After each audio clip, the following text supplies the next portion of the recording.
Friends, ఈ video కనుక నచ్చితే ఖచ్చితంగా లైక్ చేయండి. ఎపిసోడ్లోకి వెళ్తే జగదాత్రి అంటుంది హిమతోని, చూడు హిమ, పెళ్ళంటే కలపడానికి ఇరువురు కుటుంబాలు ముందుకొచ్చి ఒక పండుగలా జరిపేది. అలాంటిది అందరి ఆశీస్సులతోని పెళ్లి జరగాలి, కానీ ఇలా ఎవ్వరు లేకుండా అన్నదలా కాదు అని చెప్పి అన్నంతోని అప్పుడు హిమ, మా ప్రేమని ఎవరు అర్థం చేసుకోవట్లేదు, మా ఇంట్లో ఇక ఒక గౌరవం కూడా లేదు నా ప్రేమంటే, ఇక ఏమని చెప్పాలి చెప్పు అక్క అని చెప్పి హిమ అంటూ ఉంటే, ఇక అప్పుడు జగదాత్రి, నేను మీకు మాటిస్తున్నాను అని చెప్పి హిమ అలాగే కళ్యాణ్ చేతులు ఇద్దరు పట్టుకొని జగదాత్రి చేయించి మాటిస్తుంది. నేను మీకు మాటిస్తున్నాను, మీ ఇద్దరు పెళ్ళి అందరితో నేను మాట్లాడతాను, జరిగేలాగా ఘనంగా అందరూ కలిసి చేసేలాగా నేను మాట్లాడతాను అని చెప్పి జగదాత్రి మాటిస్తుంది. ఇప్పుడు హేమ అంటుంది, సరే అక్క, నేను మాటిస్తున్నాను, నువ్వు మాటిచ్చావంటే ఇక ప్రపంచం తలకిందులైనా సరే, నువ్వు ఎదురు తిరిగైనా సరే మా పెళ్లి చేస్తావని నాకు నమ్మకం ఉంది, కాబట్టి నీతో నేను వస్తున్నాను అని చెప్పి హేమ అంటుంది. సరే పదండి వెళ్దాము, మీరు మాటిచ్చారు కాబట్టి మాకు ధైర్యంగా ఉంది, మేము కూడా మీ మాట వింటాము అని చెప్పి కళ్యాణ్ కూడా బయలుదేరుతూ ఉంటే, ఒక్క నిమిషం అని చెప్పి కేదార్ ఆపుతాడు. నువ్వు ఆ ఫంక్షన్ హాల్ నుంచి బయటపడ్డావంటే నీకు ఖచ్చితంగా ఎవరో హెల్ప్ చేసి ఉంటారు, ఆ హెల్ప్ చేసింది ఎవరు చెప్పు అని చెప్పి హేమని కేదార్ అంటూ ఉంటే, అప్పుడు హేమ అంటుంది, చూడండి నాకు హెల్ప్ చేశారు కదా అని చెప్పి ఇక వాళ్ళని నేను ముంచేయలేను, సో ఖచ్చితంగా నేనైతే వాళ్ళ పేరు చెప్పను, సారీ అని చెప్పి హేమ అంటుంది. జగదాత్రి, సరే అయితే పదండి అని చెప్పి ఇక బయలుదేరతారు. మరోపక్క మీనన్న, ఘట్టంనేని ఫ్యామిలీ నన్ను ఎంత ఇదిగా అవమానించారు, ఆ దేవ అయితే మామూలుగా అనలేదు మాటలు, ఇక వాళ్ళకి ట్విస్ట్ ఇచ్చాను, ఇప్పుడు నాకు నా కాళ్ళ దగ్గరకు వస్తారు, నా కాళ్ళ బేరానికి వస్తారు, ఈ అమ్మాయిని తీసుకొచ్చారుగా, ఇక ఆ యువరాజు చాలా మంచి పని చేశాడు ఫస్ట్ టైం. అవును, నేను 10% ఇమ్మంటే నేను గూండాలతో బిజినెస్ చేయను అన్నారు కదా, ఇప్పుడు వాళ్ళే వచ్చి ఒక నెంబర్ చెప్పమని నా కాళ్ళ వేళ పడతారు. అవును, ఆ అమ్మాయిని ఏంట్రా అలా చుట్టేశారు చాపలో, తీయండి ఆ బంగారు తల్లిని తీయండి అని చెప్పి చూడగానే వేరే అమ్మాయిగా ఉంటుంది అక్కడ. ఇదేంట్రా, ఈ అమ్మాయి అయినా పెళ్ళికూతురు అని చెప్పి మీనన్ అంటూ ఉంటే, అప్పుడు రౌడీలు, ఈ అమ్మాయి ఒకటి కాదు సార్ అని చెప్పి అనగానే, ఆ యువరాజ్ గారిని అని చెప్పి ఇక యువరాజ్కి ఫోన్ చేస్తాడనమాట మీనన్. యువరాజ్ ఫోన్ లిఫ్ట్ చేయగానే, బాయ్ ఎలా ఉంది నా సర్ప్రైజ్, అమ్మాయిని ఎవ్వరూ తెలియకుండా ఎలా పార్సిల్ చేశానో చూసావుగా, ఇక ఘట్టంనేని ఫ్యామిలీతో ఎలా ఆడుకుంటావో నీ ఇష్టం, నేనే నీ దగ్గరికి బయలుదేరాను, మనం పార్టీ చేసుకుందాం అని చెప్పి యువరాజ్ అంటూ ఉంటే, షట్ అప్ యువరాజ్ అని చెప్పి మీనన్ అంటాడు. ఏమైంది బాయ్ అని చెప్పి యువరాజ్ అంటూ ఉంటే, అసలు పెళ్లి కూతురిని కాదు ఎవరు వేరే అమ్మాయిని పంపించావు అనగానే, లేదు నేను పెళ్లి కూతురిని పంపించాను అని చెప్పి యువరాజ్ అంటాడు. అవునా, సరే ఉండు వీడియో కాల్ చేస్తాను, చూసి నువ్వే చెప్పు అని చెప్పి ఇక మీనన్ వీడియో కాల్ చేసి చూపించగానే, ఈ అమ్మాయి ఎలా మారింది అదేంటి అని చెప్పి ఇక ఆలోచిస్తూ ఉంటాడు. ఫోన్ మాట్లాడి ఇక హిమ పక్కకు వెళ్ళగానే, వేరే అమ్మాయిని నేను ఇలాగ కిడ్నాప్ చేసినట్టున్నాను, అయ్యో ఇంత పెద్ద పొరపాటు ఎలా అయిపోయింది అని చెప్పి యువరాజ్ అనుకుంటూ ఉంటాడు. మరోపక్క వాళ్ళ తండ్రి ఘట్టంనేని అఖిలాండ శృతి ఇలా అంటారు, చూడండి మేడం, మీరు చెప్పిన టైం అయితే అయిపోయింది, గడువు అయిపోయింది, కాబట్టి నేను చెప్పినట్టు మీరు చేయడానికి సిద్ధమేనా అని చెప్పి అంటూ ఉంటారు. ఈ లోపల ఇంటి ముందుకి కారు వచ్చి ఆగుతుందన్నమాట. ఫంక్షన్ హాల్ ముందు జగదాత్రి వాళ్ళని తీసుకొస్తుందన్నమాట, హిమ వాళ్ళని. పదండి లోపలికి అని చెప్పి జగదాత్రి అంటుంది హిమతోని. భయంగా ఉందక్క అని చెప్పి హిమ అంటూ ఉంటే, పారిపోయేటప్పుడు లేని భయం మళ్ళీ తిరిగి వచ్చేటప్పుడు భయం ఏంటి హిమ, అసలు ఇలా పారిపోయి పెళ్ళిని గెలిపించడం కాదు, మీ ప్రేమని గెలిపించుకోండి, అందరితో మీరు మీ ప్రేమ గురించి చెప్పి అప్పుడు అందరినీ ఒప్పించి అప్పుడు పెళ్లి చేసుకోండి, అది కరెక్ట్ పద్ధతి అని చెప్పి కేదార్ కూడా అంటాడు. సరే పదండి అని చెప్పి ఇక దాత్రి లోపలికి తీసుకొస్తూ ఉంటుంది హిమని. మరోపక్క దేవ అంటాడు హిమ వాళ్ళ ఫాదర్తోని, టైం అయిపోయింది కాబట్టి మీరు ఏం చెప్పినా చేయడానికి నేను సిద్ధంగా ఉన్నాను అని చెప్పి దేవ అంటూ ఉంటే, ఇక అప్పుడు పార్వతి, జగదాత్రి వాళ్ళు వచ్చేస్తున్నారు అని చెప్పి అనగానే ఇక జగదాత్రి హిమని అలాగే కళ్యాణి లోపలికి తీసుకురావడం గమనిస్తారనమాట. ఇక అందరూ, ఏంటి నువ్వు చేసింది అని చెప్పి హిమ వాళ్ళ ఫాదర్ కొట్టబోతూ ఉంటే, మీరు ఆగండి అంకుల్ అని చెప్పి ఇక జగదాత్రి ఆపుతుంది. అప్పుడు హిమ అంటుంది ఇక అఖిలాండేశ్వరితోని, సారీ ఆంటీ, నేను నా ప్రేమను గెలిపించుకోవడానికి ఇంట్లో నుంచి పారిపోతున్నాను కదా అనుకున్నాను, కానీ నాతో పాటు మీ పరువును కూడా తీసుకెళ్తున్నానని అసలు ఊహించలేదు.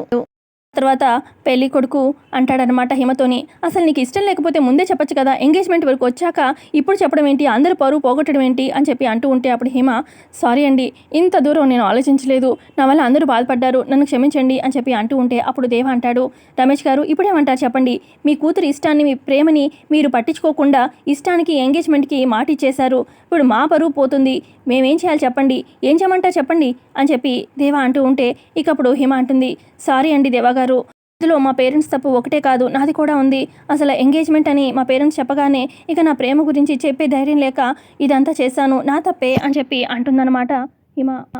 తర్వాత కౌశికి కూడా అంటుంది రమేష్తోని, కూతురు ఇష్టాన్ని గౌరవించాలి కదండి, కూతురు ఇష్టం ఎక్కడుందనేది కూడా తెలుసుకొని పెళ్లి చేయాలి కదా అని చెప్పి అంటూ ఉంటుంది.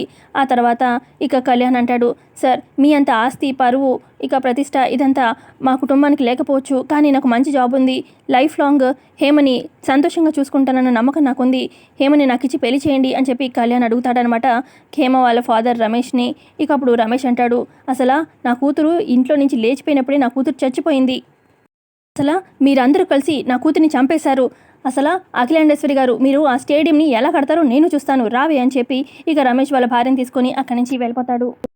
తర్వాత దేవా అంటాడు, హిమ బయట ఉంటే మళ్ళీ మీ పేరెంట్స్తోని ప్రాబ్లం రావచ్చు, మీ పెళ్ళేదాకా మా ఇంట్లోనే ఉండండి అని చెప్పి అంటూ ఉంటే ఇక పార్వతి కూడా అవును హిమ ఇక్కడే ఉండండి అని చెప్పి అనగానే అప్పుడు హేమ అంటుంది, అసలు మీ పరువు తీయాలని నేను చూసినా కూడా మా నాన్న మీ డ్రీమ్ ప్రాజెక్ట్ జరగనీయకుండా చేస్తానని మాట ఇలా చెప్పినా కూడా ఇంకా మీరు నా గురించి నా ఫ్యూచర్ గురించి ఆలోచిస్తున్నారు. నిజంగా మీ సంస్కారానికి దండం పెట్టకుండా ఉండలేకపోతున్నాను. ఖచ్చితంగా మా పేరెంట్స్ని నేను ఒప్పించే పెళ్లి చేసుకుంటాను అని చెప్పి అందరితో చెప్తుంది. ఆ తర్వాత జగదాత్రి దగ్గరికి వెళ్ళి అక్క ప్రేమ అంటే ధైర్యాన్ని ఇవ్వాలి కానీ ఇలా పిరికితనాన్ని కాదని నాకు ధైర్యం పోసావు. సో నీ మేలు నేను ఎప్పటికీ మర్చిపోలేను. మా పేరెంట్స్ని నేను ఒప్పించే పెళ్లి చేసుకుంటాను. పెళ్ళికి మీ అందరిని పిలుస్తాను, అందరూ తప్పక రండి అని చెప్పి ఇక కళ్యాణ్ని తీసుకొని అక్కడి నుంచి వెళ్ళిపోతుంది అనమాట హేమ. ఆ తర్వాత ఇక నిషి అనుకుంటుంది, ఫోన్లే హేమ నా గురించి చెప్పినట్టు లేదు, ఫోన్లే తప్పించుకున్నాను, లేదంటే నా పని అయిపోయేది అని చెప్పి హేమ అనుకుంటుంది. ఆ తర్వాత ఇక దేవా అంటాడు, నిజంగా మీ ఇద్దరి వల్లే ఈరోజు మా పరువు నిలబడింది, టైంకి తీసుకొచ్చారు హేమాని అని చెప్పి దేవా అంటూ ఉంటే ఇక అఖిలాండేశ్వరి ఆలోచిస్తూ ఉంటుంది. ఇక దేవా ఏంటమ్మా ఏం ఆలోచిస్తున్నావు అని చెప్పి అడిగితే అప్పుడు అఖిలాండేశ్వరి అంటుంది, అసలు ఈ హేమ పారిపోవడానికి సహాయం చేసి నిచ్చెన కూడా వేసి మళ్ళీ ఆ నిచ్చెని దాచింది ఆ మనిషి ఎవరా అని ఆలోచిస్తున్నాను అని చెప్పి అంటుంది. అంటూ ఉంటే నిషి చాలా టెన్షన్ పడిపోవడం గమనిస్తూ ఉంటుంది జగదాత్రి. ఇక జగదాత్రి నిషి దగ్గరికి వచ్చి నీతో మాట్లాడాలి పక్కకు రా అని చెప్పి పక్కకు తీసుకొస్తుంది. నువ్వు హిమని బయటికి పంపించడానికి సహాయం చేసింది నువ్వే అని నాకు తెలుసు, ఎందుకు ఇలా చేసావు, అసలు అఖిలాండేశ్వరి గురించి తెలిసి ఈ పని చేసావా, వాళ్ళ పరువు పోయింది నీ వల్లే అని తెలిస్తే నేను అసలు ఊరుకుంటారా అని చెప్పి జగదాత్రి అంటూ ఉంటే ఏంటి ఎక్కువ మాట్లాడుతున్నావు, ఇంకొకసారి ఇలా అన్నావంటే అసలు ఊరుకోను, ఏంటి నేను చేశానని ఏం ప్రూఫ్ ఉంది నీ దగ్గర అని చెప్పి నిషి అంటూ ఉంటే ఇప్పుడు జగదాత్రి అంటుంది, మన ఇంటికి ఎంగేజ్మెంట్ కోసం అని చెప్పి హేమ పిలవడానికి వచ్చారు కదా, అప్పుడే మీ ఇద్దరు ఏదో చేయబోతున్నారని అర్థమైంది. ఇక ఈ ఫంక్షన్ హాల్కి వచ్చాక స్టార్టింగ్ నుంచి హిమ మిస్ అయ్యేదాకా నువ్వు హిమ పక్కన ఉన్నది నువ్వు మాత్రమే, హిమ హెల్ప్ తీసుకోగలిగేది నీ దగ్గర మాత్రమే, ఇక్కడ హెల్ప్ చేసేది ఇంకెవరూ లేరు కూడా, సో ఖచ్చితంగా హెల్ప్ చేసింది నువ్వే. ఇందాక ఈ నిచ్చెన అక్కడ పెట్టిందని చెప్పి నేను చెప్పాను కదా, ఈ నిచ్చెన ఫస్ట్ ఆ స్టోర్ రూమ్లోనే ఉండేదంట, నువ్వు స్టోర్ రూమ్లోకి వెళ్ళడం కూడా నేను చూశాను. ఇక స్టోర్ రూమ్లో చెప్పుల అడుగులు కనిపించాయి, ఆ చెప్పుల అడుగుల ప్యాటర్న్ నీ చెప్పులు సేమ్ ఇదే, సో ఖచ్చితంగా నువ్వే, సో నువ్వే హెల్ప్ చేసింది హిమకి అని చెప్పి జగదాత్రి చెప్తుంది. నిషి అవునే నేనే హెల్ప్ చేశాను, తన ఫ్రెండ్ ప్రేమించాను అని చెప్పింది, అందుకే హెల్ప్ చేశాను, ఇందులో తప్పేముంది అని చెప్పి అన్నంతోని అప్పుడు జగదాత్రి అంటుంది, కరెక్టే కానీ చూడు తను ప్రేమించడం తప్పు కాదు, కానీ తను చేస్తున్న పని తప్పు, ఇలా వెళ్ళిపోవడం తప్పు, ఇలా ఇంట్లో అందరిని ఒప్పించి పెళ్లి చేసుకోవాలని చెప్పాలి కానీ ఇలాగా సహాయం చేయకూడదు. నువ్వు ఇప్పుడు ఒక ఇంటికి కోడలివి, నువ్వు చేసే పని నీ అత్తారింటికి చెడ్డ పేరు తీసుకురాకూడదు కదా, అది గుర్తుపెట్టుకో అని చెప్పి జగదాత్రి అంటూ ఉంటే అప్పుడు నిషి చూడు ఏంటి ఇప్పుడు నేను చేశానని చెప్పి ఇక్కడ వాళ్ళందరికీ చెప్తావా ఏంటి అని చెప్పి అనగానే అప్పుడు జగదాత్రి లేదు చెప్పలేను, ఎవరికి చెప్పలేను, అలా చెప్తే మన ఇంటి పరువే కదా పోతుంది అనగానే ఇక అప్పుడు నిషి చూడు ఎప్పుడేం చేయాలో నాకు బాగా తెలుసు కానీ నువ్వు నోరు మూసుకో అని చెప్పి ఇక నిషి అక్కడి నుంచి వెళ్ళిపోతుంది. పక్క అఖిలాండేశ్వరి బాధపడుతూ ఉంటుంది, అసలు ఇప్పుడు దాకా ఎన్నో కోట్లు ఖర్చు పెట్టాము మన డ్రీమ్ ప్రాజెక్ట్ గురించి, ఇప్పుడు రమేష్ గారు ఇంత గొడవ జరిగింది కాబట్టి ఆయన ల్యాండ్ ఇవ్వరు, మరొక దగ్గర మనకి ల్యాండ్ దొరకదు, ఇప్పుడు ఎలా అని చెప్పి బాధపడుతూ ఉంటుంది. ఇక అప్పుడే ఇంటి ముందుకి కలెక్టర్ గారు కారు చాకుతుంది. కలెక్టర్ గారు లోపలికి వచ్చి హ్యాపీ యానివర్సరీ దేవా అని చెప్పి, అవును అఖిలాండేశ్వరి గారు భూమి పూజ బాగానే జరిగిందా కలెక్టర్ అడుగుతూ ఉంటే ఇక దేవా బాగానే జరిగింది సార్ అని చెప్పి అంటాడు. ఆ తర్వాత ఇక వచ్చిన కలెక్టర్ 2 డేస్లో మినిస్టర్ గారు ఆ సైట్కి వచ్చి సైట్ విజిట్ చేస్తా అన్నారు అనగానే అప్పుడు అఖిలాండేశ్వరి ఈ విషయమే మీతో మాట్లాడదాం అనుకున్నాను కలెక్టర్ గారు, అంటే ల్యాండ్ విషయంలో చిన్న ప్రాబ్లం వచ్చింది అని చెప్తుంది. ఎపిసోడ్ ఎక్కడికి ఎండ్ అవుతుంది.